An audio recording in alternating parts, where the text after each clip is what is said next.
Mimi nimeanza mambo ya utangazaji, niko form 4. Ilikuwa ni 2022. Niko form 4 mwanzoni kabisa.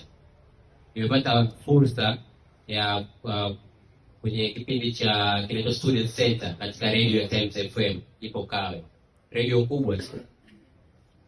Nilikuwa naenda kila Jumamosi.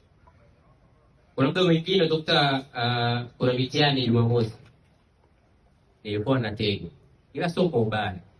Ni kipaji changu nilikuwa najitafuta. Na siwezi kupata fursa itumie. Kwa hiyo mimi nilipata fursa nilienda. Nilipoenda nilikuwa sijui kitu chochote. Mimi nachojua ni kutangaza, kama nimesimama hapa nitaongea, yani okay kuna hivi na hivi. Nichukua najua. Ila baada ya kukanyaga katika ardhi ya Times FM nikaanza kujikuta na kujiona mimi ni mtu mwingine ambaye sasa najua naelekea kufanya kitu gani. Nakumbuka wakati naenda pale kuna watu ya vipi huyo mtangazaji mpira wapi?